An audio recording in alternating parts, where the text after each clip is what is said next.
টানা বৃষ্টিতে রাজধানীতে অবর্ণনীয় জলাবদ্ধতা, ৭ জেলায় বন্যায় ৫১ জনের মৃত্যু, ক্ষতিগ্রস্ত ১০ লাখ মানুষ, চলছে ত্রাণ বিতরণ। জলাবদ্ধতায় ক্ষতিগ্রস্তদের জীবন সম্পদ রক্ষায় সর্বোচ্চ সতর্কতা ও সমন্বয়ের নির্দেশ প্রধানমন্ত্রীর। মাঠ পর্যায়ের কর্মকর্তাদের সাথে ভার্চুয়াল বৈঠক। সংসদ প্রাঙ্গণে চিরনিদ্রায় সাবেক স্পিকার ব্যারিস্টার জমির উদ্দিন সরকার, তার অবদান স্মরণ দীর্ঘদিনের রাজনৈতিক সহকর্মীদের।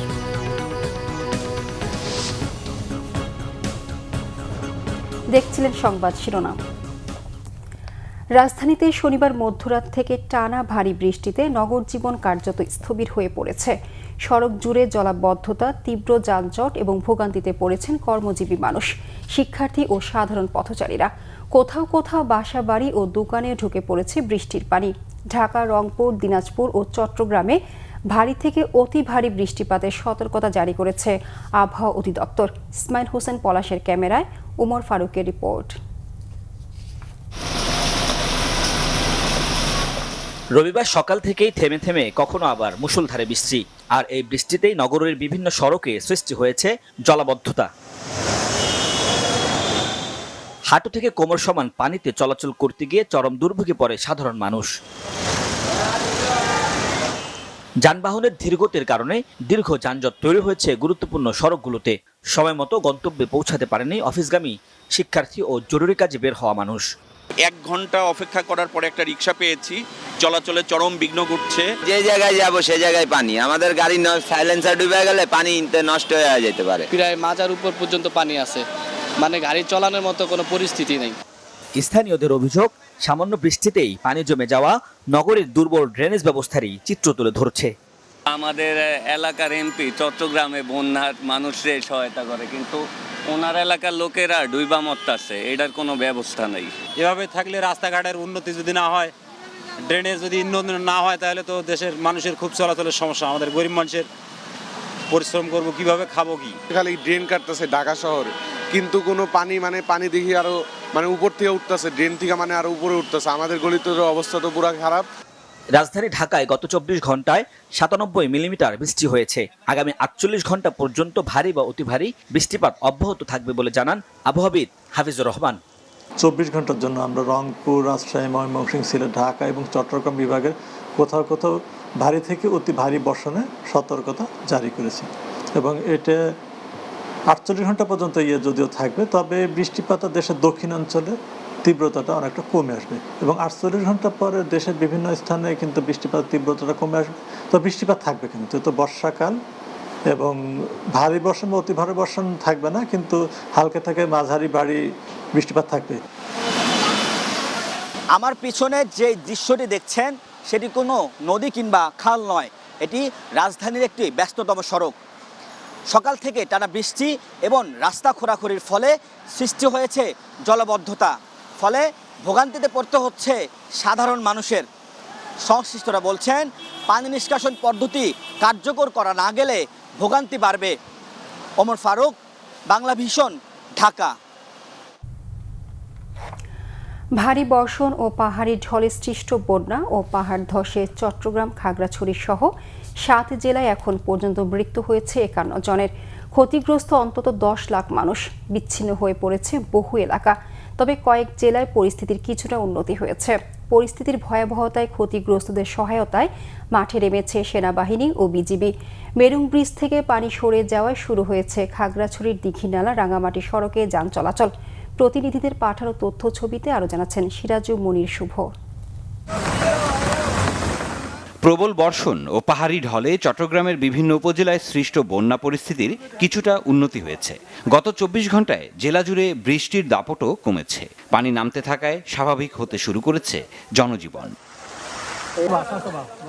এবারের বন্যায় সবচেয়ে বেশি ক্ষতিগ্রস্ত হয়েছে সাতকানিয়া, বাঁশখালী, লোহাগাড়া, চন্দনাইশ উপজেলা। পানিবন্দী হয়ে পড়েছে 7.5 লাখ মানুষ। একই সাথে কৃষি, মৎস্য ও প্রাণী সম্পদের ব্যাপক ক্ষয়ক্ষতি হয়েছে। প্রশাসনের সাথে বন্যা দুর্গতদের জন্য কাজ করছে সেনাবাহিনী ও বিজিবি। দরবার ডুবে গেছে, কোনো নৌকা নাই, কিছু নাই, এরকম হেঁটে 1 কিলোমিটার পর্যন্ত আমার ঘরে পানি ঢুকিয়ে আর আজও 5 দিন পর্যন্ত অনেক কিছু সরকার কিছু না। আমাদের বাড়ির চারিপাশে অনেক পানি, কিন্তু আমরা খাওয়ার মতো কোনো পানি পাইতেছি না। বন্যায় সবচেয়ে বেশি ক্ষতিগ্রস্ত ও ঘরবাড়ি হারানোদের বিকল্প জায়গায় বসবাসের ব্যবস্থা করার আশ্বাস দিয়েছেন বিদ্যুৎ, জ্বালানি ও খনিজ সম্পদ প্রতিমন্ত্রী আনিন্দ ইসলাম অমিত। তারেক রহমানের পক্ষে আমাদের মেয়র থাকেন কিংবা কেউ যদি অসুখ হন তাহলে তারও চিকিৎসার বন্দোবস্ত যতদিন এখানে থাকবেন আপনারা তার ব্যবস্থা ইনশাআল্লাহ ওনারা করছেন এবং আগামীতেও করবেনই। বান্দরবানেও বন্যা পরিস্থিতির উন্নতি হয়েছে। শনিবার বিকাল থেকে বৃষ্টি কমায় বন্যার পানি নামছে। সড়ক থেকে পানি সরে যাওয়ায় বান্দরবানের সাথে সারা দেশের সড়ক যোগাযোগ সচল হয়েছে। তবে আর্মিপাড়া, শেরিবাংলা নগর, বনানী শামিল ও সাঙ্গু নদীর পাড়া এলাকা এখনও তলিয়ে আছে। বন্যার কিছুটা উন্নতি হলেও বেড়েছে মানুষের দুর্ভোগ। বন্যার কারণে দেখা দিয়েছে সুপেয় পানির তীব্র সংকট। বান্দরবান ও লামা পৌরসভার পক্ষ থেকে ভাউচারে করে আশ্রয় কেন্দ্রগুলোতে খাবার পানি সরবরাহ করা হচ্ছে, যা চাহিদার তুলনায় অপ্রতুল। খাগড়াছড়ির বন্যা পরিস্থিতিও উন্নতির দিকে, তবে পানি নামার সাথে ফুটে উঠছে ক্ষতচিহ্ন। বিভিন্ন এলাকায় এখনও পানিবন্দী হাজারো পরিবার। মেরুং ব্রিজ থেকে পানি সরে যাওয়ায় 5 দিন পর খাগড়াছড়ির দীঘিনালা রাঙামাটি সড়কে যান চলাচল শুরু হয়েছে। বন্যায় অন্তত 1000 হেক্টর জমির আমন বীজতলা, আউশ চারা, সবজির ক্ষেত ও ফলবাগান ক্ষতিগ্রস্ত হয়েছে। বন্যার্তদের সহায়তায় কাজ করছে সেনাবাহিনী ও বিজিবি। অন্যদিকে টানা বর্ষণ ও উজানের ঢলে রাঙামাটি জেলার বাঘাইছড়ি, বরকল, বিলাইছড়ি, জুরাছড়ি, ননিয়ারচর উপজেলা পানিতে তলিয়েছে। পানিবন্দী প্রায় 30,000 মানুষ। বাঘাইছড়ি উপজেলার বন্যা পরিস্থিতি অপরিবর্তিত রয়েছে। উপজেলার দুর্গত মানুষের মাঝে ত্রাণ সহায়তা পৌঁছাতে হিমশিম খাচ্ছে প্রশাসন। তাই সেনাবাহিনীর সদস্যরাও কাজে যোগ দিয়েছেন। বাড়ি বাড়ি গিয়ে ত্রাণ সহায়তা পৌঁছে দেওয়ার চেষ্টা করছেন তারা। কক্সবাজার জেলায়ও বন্যা পরিস্থিতির উন্নতি হয়েছে। তবে পাহাড় ধস ও পানিতে ডুবে 3 জনের মৃত্যুর খবর জানিয়েছে প্রশাসন। চকরিয়া, পেকুয়া ও মাতামুহুরী উপজেলার বন্যা পরিস্থিতিরও উন্নতি হচ্ছে। 3 উপজেলার 10টি ইউনিয়নের 50 গ্রামের মানুষ এখনও তীব্র জলাবদ্ধতার মধ্যে রয়েছে। গত সপ্তাহে শুরু হওয়া বন্যায় এসব গ্রামের 1 লাখের বেশি মানুষ পানিবন্দী অবস্থায় রয়েছে। এসব এলাকায় নিত্যপণ্য ও পানীয় জলের তীব্র সংকট দেখা দিয়েছে। সিরাজুম মনির শুভ, বাংলা ভিশন, নিউজ ডেস্ক। জলাবদ্ধতা কবলিত মানুষের জীবন সম্পদ রক্ষায় সর্বোচ্চ সতর্কতা ও সমন্বয়ের নির্দেশ দিয়েছেন প্রধানমন্ত্রী তারেক রহমান। অতিবৃষ্টির কারণে সৃষ্টি হওয়া জলাবদ্ধতায় ক্ষতিগ্রস্ত মানুষের জীবন সম্পদ রক্ষা, দ্রুত ত্রাণ ও চিকিৎসা সেবা নিশ্চিত এবং পরিস্থিতি মোকাবেলায় সর্বোচ্চ সতর্কতা ও সমন্বয়ের সঙ্গে কাজ করতে সংশ্লিষ্ট সব সংস্থা ও মাঠ প্রশাসনকে নির্দেশ দিয়েছেন প্রধানমন্ত্রী তারেক রহমান। রবিবার সচিবালয়ে প্রধানমন্ত্রীর কার্যালয় থেকে জুম প্ল্যাটফর্মের মাধ্যমে দেশের 8 বিভাগের বিভাগীয় কমিশনার সহ মাঠ প্রশাসনের সংশ্লিষ্ট কর্মকর্তাদের সঙ্গে অনুষ্ঠিত এক ভার্চুয়াল সভায় তিনি এসব নির্দেশনা দেন। সভায় বিভাগীয় কমিশনাররা নিজ নিজ এলাকার জলাবদ্ধতার সর্বশেষ পরিস্থিতি, ক্ষয়ক্ষতি, আশ্রয় কেন্দ্রের অবস্থা, উদ্ধার কার্যক্রম, ত্রাণ বিতরণ এবং চিকিৎসা সেবার অগ্রগতি সম্পর্কে প্রধানমন্ত্রীকে অবহিত করেন। প্রধানমন্ত্রী বলেন, দুর্যোগপূর্ণ এই পরিস্থিতিতে মানুষের জীবন ও সম্পদ রক্ষাই প্রশাসনের সর্বোচ্চ অগ্রাধিকার। কোনো ধরনের গাফিলতির সুযোগ নেই। ক্ষতিগ্রস্ত মানুষের কাছে দ্রুত ত্রাণ সামগ্রী, শুকনো খাবার, বিশুদ্ধ খাবার পানি, শিশু খাদ্য, প্রয়োজনীয় ঔষধ এবং চিকিৎসা সেবা পৌঁছে দিতে তিনি সংশ্লিষ্টদের নির্দেশ দেন। 2 দফা জানাজা শেষে সংসদ প্রাঙ্গণে চিরনিদ্রায় শায়িত করা হলো সাবেক স্পিকার, ভারপ্রাপ্ত রাষ্ট্রপতি ও বিএনপির স্থায়ী কমিটির সদস্য ব্যারিস্টার জমির উদ্দিন সরকারকে। তার মৃত্যুতে শোক জানিয়েছেন রাষ্ট্রপতি মোহাম্মদ শাহাবুদ্দিন, প্রধানমন্ত্রী Tarique Rahman, speaker Hafiz Uddin Ahmad, chief whip ও বিরোধী দলীয় নেতা। রিপোর্ট আহমেদ সরওয়ারের। হাসপাতালে চিকিৎসাধীন অবস্থায় রবিবার ভোরে ফজরের সময়ে ইন্তেকাল করেন প্রখ্যাত রাজনীতিবিদ, প্রথিতযশা আইনজীবী, সাবেক স্পিকার এবং বিএনপি স্থায়ী কমিটির সদস্য ব্যারিস্টার জমির উদ্দিন সরকার। তাঁর বয়স হয়েছিল 94 বছর। তিনি 2 ছেলে ও 1 মেয়ে, নাতি নাতনি, আত্মীয়স্বজন ও অসংখ্য গুণগ্রাহী রেখে গেছেন। ব্যারিস্টার জমির উদ্দিন সরকারের জন্ম 1931 সালের 1 ডিসেম্বর পঞ্চগড় তেঁতুলিয়ার নয়াবাড়ি গ্রামে। ঢাকা বিশ্ববিদ্যালয় থেকে ইতিহাসে বিএ অনার্স ও এমএ পাশের পর একই বিশ্ববিদ্যালয় থেকে এলএলবি ডিগ্রি লাভ করেন। 1961 সালে ব্যারিস্টারি পড়তে চলে যান যুক্তরাজ্যে। লন্ডনের লিঙ্কনস ইন থেকে বারেট ল করে দেশে ফিরে যুক্ত হন আইন পেশায়। প্রতিষ্ঠা লাভ করেন সংবিধান, দেওয়ানি ও ফৌজদারি আইনের একজন বিশেষজ্ঞ হিসেবে। জিয়াউর রহমান জাগো দল গঠন করলে ব্যারিস্টার জমিরুদ্দিন সরকার তাতে যোগ দেন, সেখান থেকে বিএনপিতে হন দলটির সর্বোচ্চ নীতি নির্ধারণী ফোরাম স্থায়ী কমিটির সদস্য। 1979 সালে দ্বিতীয় সংসদ নির্বাচনে তিনি দিনাজপুর 1 আসন থেকে সংসদ সদস্য নির্বাচিত হন। রাষ্ট্রপতি জিয়াউর রহমান ও বিচারপতি আব্দুস সাত্তারের মন্ত্রিসভায় তিনি ছিলেন প্রতিমন্ত্রীর দায়িত্বে। পঞ্চম সংসদ নির্বাচনে বেগম খালেদা জিয়ার ছেড়ে দেয়া ঢাকা 9 আসন থেকে উপনির্বাচনে তিনি জয়ী হন। বেগম খালেদা জিয়ার মন্ত্রিসভায় প্রথমে ভূমি প্রতিমন্ত্রী, পরে শিক্ষামন্ত্রী করা হয় তাকে। ষষ্ঠ, সপ্তম ও অষ্টম সংসদ নির্বাচনে পঞ্চগড় 1 আসন থেকে এবং নবম সংসদে তিনি বগুড়া 6 আসন থেকে উপনির্বাচনে জয়ী হন। অষ্টম সংসদে পান স্পিকারের দায়িত্ব। সে দায়িত্ব পালনকালে রাষ্ট্রপতি পি চৌধুরী পদত্যাগ করলে জমিরুদ্দিন সরকার ভারপ্রাপ্ত রাষ্ট্রপতির দায়িত্ব পালন করেন। রবিবার জোহর নামাজের সময় ধানমন্ডির তাকওয়া মসজিদে তার প্রথম জানাজা অনুষ্ঠিত হয়। এই সময় তার সন্তান সংসদ সদস্য ব্যারিস্টার নওশাদ জমির তার পিতার জন্য সবার কাছে দোয়া চান।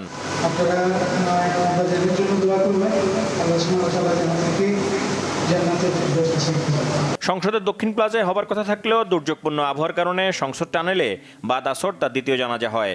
প্রধানমন্ত্রী, স্পিকার, ডেপুটি স্পিকার, বিরোধী দলীয় নেতা, সরকার দলীয় চিফ হুইপ, সংসদ সদস্য এবং রাজনৈতিক দলের নেতৃবৃন্দ সহ বিভিন্ন শ্রেণী পেশার বিপুল সংখ্যক মানুষ শরিক হয় এই জানাজায়। রাষ্ট্রপতি জিয়াউর রহমান এবং দেশনেত্রী বেগম খালেদা জিয়ার ঘনিষ্ঠ সহযোগী ছিলেন জমিরুদ্দিন সরকার সাহেব। তিনি জাতীয়তাবাদী পতাকাকে সমুন্নত রেখেছেন আজীবন। সবসময় একজন দেশপ্রেমিক রূপে তার দায়িত্ব যখন যে অবস্থানে ছিলেন সেখান থেকে তিনি পালন করেছেন। কামনা করি আল্লাহ যেন তাকে বেহেশত নসিব করেন। রাজনীতিটা সবচেয়ে বড় জিনিসটা আমাদের কাছে মনে হয় তিনি গণতন্ত্রের ব্যাপারে ছিলেন একেবারে অবিচল। এখানে রাস্তা ছিল একেবারে অসাধারণ। আমরা এই অসাধারণ মানুষটিকে আর ফিরে পাবো না। তার যে কাজ, সেই কাজগুলো যদি আমরা অনুসরণ করতে পারি। মানুষটি সম্পর্কে সকলেই এক বাক্যে স্বীকার করেন যে তার কোনো ব্ল্যাক স্পট তার জীবনে নেই। পেশাগত জীবনে তিনি অত্যন্ত দক্ষতা, সুনাম এবং বিশ্বস্ততার সাথে তার দায়িত্ব পালন করেছেন। জানাজা শেষে তার কফিনে শ্রদ্ধা জানানো হয়, তার বিদেহী আত্মার মাগফিরাত কামনায় দোয়া করা হয়। পরে তাকে সংসদ ভবন প্রাঙ্গণে দাফন করা হয়। ব্যারিস্টার জমিরুদ্দিন সরকারের প্রতি শ্রদ্ধা জানিয়ে সুপ্রিম কোর্টের উপবিভাগের কার্যক্রমে আধা বেলা বিরতি রাখা হয়। আহমেদ সরওয়ার, বাংলা ভিশন, ঢাকা। গণতন্ত্র প্রতিষ্ঠার লড়াইয়ে আজীবন লড়াই করে গেছেন রাজনীতিবিদ ও বিশিষ্ট আইনজ্ঞ ব্যারিস্টার জমিরুদ্দিন সরকার। জাতীয় জীবনে তার যখন সবচেয়ে বেশি প্রয়োজন ছিল তখনই তাকে হারাতে হলো বলে মন্তব্য করেছেন বিএনপি মহাসচিব ও স্থানীয় সরকার মন্ত্রী মির্জা ফখরুল ইসলাম আলমগীর। বিরোধী দলীয় নেতা ডাক্তার শফিকুর রহমানও জানান, দেশের রাজনীতি ও আইন অঙ্গনে জমিরুদ্দিনের ঋণ কখনো শোধ করা যাবে না। তার মৃত্যুতে দেশ একজন সাদা মনের মানুষকে হারালো বলে জানান স্পিকার হাফিজউদ্দিন আহমদ। আরো জানাচ্ছেন জিয়াউল হক সবুজ। নীরবতা পালনের জন্য আহ্বান জানাচ্ছি। সাবেক স্পিকার ও সাবেক অস্থায়ী রাষ্ট্রপতি ব্যারিস্টার জমিরুদ্দিন সরকারের মৃত্যুতে তার স্মৃতির প্রতি শ্রদ্ধা জানান সংসদ সদস্যরা। এ সময় আদালত প্রাঙ্গণে তার সুটেড বুটেড সফল কর্মজীবনের প্রশংসা করেন দীর্ঘদিনের রাজনৈতিক সহকর্মীরা। উদার গণতান্ত্রিক রাজনীতির প্রতি তার যে আনুগত্য, এই ব্যাপারে তিনি অবিচল ছিলেন। আমাকে সবসময় একটা কথা বলতেন, ইলেকশন করবে, ইলেকশনের মধ্যে দিয়ে যাবে, ইলেকশন ছাড়া কিন্তু কখনো গণতন্ত্রে পৌঁছানো যায় না। তো তাকে সারা জীবনে আমরা 3 পিস সুটেড বুটেড স্পিকার, ভারপ্রাপ্ত রাষ্ট্রপতি, শিক্ষামন্ত্রী, আইনজীবী এই হিসাবেই জেনে যাব। কিন্তু সারা জীবন ওনার যা প্র্যাকটিস, কর্মজীবন আমার বয়সের সমান। তিনি অত্যন্ত সিরিয়াসলি তার ক্লায়েন্টের জন্য কাজ করেছেন। তিনি একটা প্রতিষ্ঠান ছিলেন মাননীয় স্পিকার, এবং আইন জগত যেরকম ছিলেন, পার্লামেন্টে একই রকম ছিলেন। সাবেক এই স্পিকারকে শ্রদ্ধার সাথে স্মরণ করেন বিরোধী দলীয় নেতা ডাক্তার শফিকুর রহমানও। মজলুমদের প্রতি তার সবসময় সমব্যথী মনোভাবও তুলে ধরেন তিনি। তিনি বলতেন, এটা আমার নৈতিক দায়িত্ব, এটা আমার জন্য সুযোগ। একসাথে রাজনীতি করেছি, তাদের জীবনের এই কঠিন চ্যালেঞ্জিং মুহূর্তে আমার মধ্যে সামান্য মানবতা থাকলে আমার পক্ষে তার কাছ থেকে তাদের পক্ষে ফি নেওয়া সম্ভব নয়।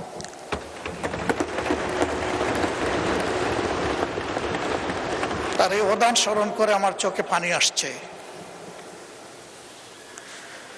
আমরা তার ঋণ পরিশোধ করতে পারবো না। জমিরুদ্দিন সরকারের মতো মহান সন্তানকে হারানো রাজনৈতিক ও আইন অঙ্গনের বড় শূন্যতা বলে মন্তব্য করেন তারই চেয়ারে বসা স্পিকার অবসরপ্রাপ্ত মেজর হাফিজউদ্দিন আহমদ। জাতি এক মহান রাজনীতিক, আইনজ্ঞ এবং একজন সাদা মনের মানুষকে হারিয়েছে। আপনাদের বক্তব্য শুনে আমিও আবেগাপ্লুত হয়ে পড়েছি। অত্যন্ত সুন্দরভাবে এই সংসদকে পরিচালনা করতেন, সেটি দেখে মুগ্ধ হয়েছি। বিশিষ্ট আইনজীবী ছিলেন তিনি।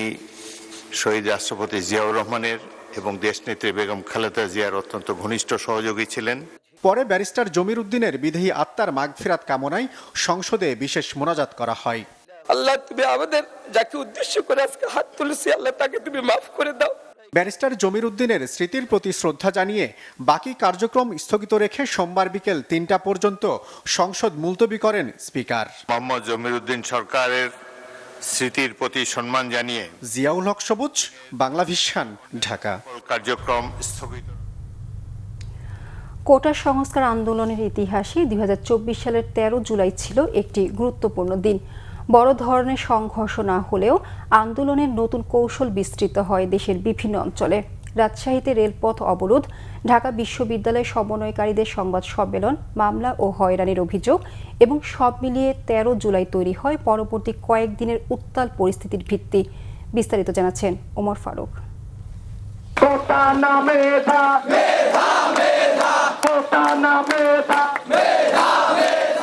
13 জুলাই সকাল থেকে রাজশাহী বিশ্ববিদ্যালয়ে আন্দোলনের কর্মসূচি আরও জোরালো হয়। শিক্ষার্থীরা রেল লাইন অবরোধ করলে সাময়িকভাবে ট্রেন চলাচল বন্ধ হয়ে যায়। এর আগে আন্দোলন মূলত ক্যাম্পাস ও সড়কে সীমাবদ্ধ থাকলেও রেলপথ অবরোধের মাধ্যমে তা নতুন মাত্রা পায়।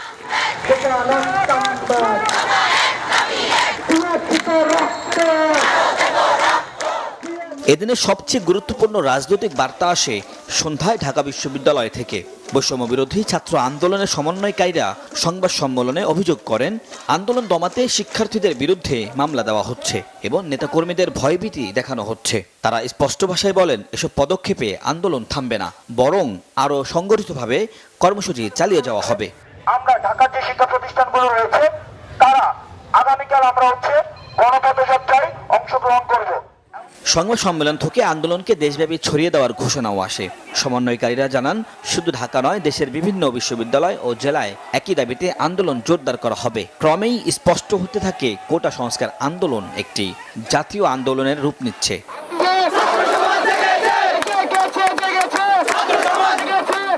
ফ্যাসিস্ট সরকারের দমনপীড়ন আর নানাভাবে ভয়ভীতি দেখানো সরকারের মন্ত্রীদের রক্তচক্ষু এসব জুলাইয়ের মাঝামাঝি এসে বাড়তে থাকে। তবে দুর্দমনীয় ছাত্ররা শুধু তাদের অবস্থানে অনড়ি ছিলেন না, আন্দোলনকে বেগবান করতে নিতে থাকেন নানা কৌশল। তাই 13 জুলাইকে কোটা সংস্কার আন্দোলনের এক গুরুত্বপূর্ণ মোড় হিসেবেই দেখা হয়।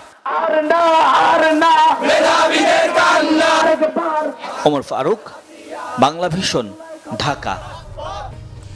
অর্থ পরিকল্পনা মন্ত্রী আমির খসরু মাহমুদ চৌধুরী জানিয়েছেন, মুজিববর্ষ উদযাপনের নামে স্বৈরাচারী আওয়ামী সরকারের সময়ে বিভিন্ন মন্ত্রণালয় 982 কোটি টাকা খরচ করেছে। শুধু তাই নয়, শেখ হাসিনার 1 বছরে খাওয়া বাবদ খরচ করা হয়েছে 35 কোটি টাকা। রবিবার বিকেলে স্পিকার হাফিজউদ্দিন আহমেদের সভাপতিত্বে শুরু হওয়া সংসদ অধিবেশনে রংপুর 3 আসনের এমপি মাহবুবুর রহমান বেলালের তারকা চিহ্নিত প্রশ্নের জবাবে এ তথ্য জানান তিনি। আরেক প্রশ্নের জবাবে অর্থমন্ত্রী আরও জানান, ব্যাংক খাতে লুটপাটকারীদের বিরুদ্ধে তদন্ত ও মামলা ছাড়াও সম্পদ জব্দের বিষয়টি প্রক্রিয়াধীন। এ বিষয়ে বিএনপি সরকার কারোর সঙ্গে কোনো আপোষ করবে না। আর্থিক খাতে শৃঙ্খলা ফিরিয়ে আনা সরকারের সর্বোচ্চ অগ্রাধিকার বলে জানান অর্থমন্ত্রী। বিভিন্ন ধরনের কর্মসূচি বাস্তবায়ন, সময় গণনার ডিজিটাল বোর্ড তৈরিতে সকল মন্ত্রণালয় বিভাগ সর্বমোট 982 কোটি 91,74,000 কোটি টাকা ব্যয় করেছে মাননীয় স্পিকার। এখনো পর্যন্ত কোনো সিদ্ধান্ত গৃহীত হয়নি। এটা তো শুধু মুজিববর্ষ, এছাড়া প্রধানমন্ত্রীর 1 বছরের খাওয়া দাওয়ার খরচ হয়েছে 35 কোটি টাকা। আমরা যদি এইভাবে হিসাব দিতে থাকি, এখন বর্তমানে আমাদের প্রধানমন্ত্রী কত খরচ করবে সেটা আপনারা বুঝতেই পারছেন। স্বাধীনভাবে দেশে এসে আত্মসমর্পণের সুযোগ নেই শেখ হাসিনার, জানিয়েছেন আন্তর্জাতিক অপরাধ ট্রাইব্যুনালের চিফ প্রসিকিউটর আমিনুল ইসলাম। রবিবার দুপুরে এক সংবাদ সম্মেলনে তিনি আরও বলেন, সাবেক প্রধানমন্ত্রী শেখ হাসিনা ভারত সরকারের অধীনে নির্বাসনে রয়েছেন। এক সরকার আরেক সরকারের কাছে হস্তান্তর করবে, এটিই নিয়ম। তাই তাকে ফিরিয়ে এনে রায় বাস্তবায়ন করা এখন সরকারের কাজ। এখনও কোনো আপিল করেনি শেখ হাসিনা এবং ভবিষ্যতেও করবেন কিনা সেটি জানা নেই বলেও জানান চিফ প্রসিকিউটর। এ সময় তিনি আরও জানান, শেখ হাসিনা নেতাকর্মীদের উজ্জীবিত করতে কিংবা অন্য কোনো রাজনৈতিক উদ্দেশ্যে দেশে আসার বিষয়ে এমন বক্তব্য দিয়ে থাকেন। এদিকে সম্প্রতি তদন্ত শেষ হওয়া শাপলা চত্বর হত্যাযজ্ঞের মামলাতেও প্রধান আসামি শেখ হাসিনা 21 তারিখ ফরমাল চার্জ দাখিল করবেন বলেও জানান চিফ প্রসিকিউটর। তো কোনো আসামি যদি অন্য কোনো দেশে ওই সরকারের অধীনে নির্বাসনে থাকেন, তাহলে তার পক্ষে ওই নির্বাসন থেকে স্বেচ্ছায় এসে বাংলাদেশে এসে আত্মসমর্পণ করার কোনো স্কোপ নাই।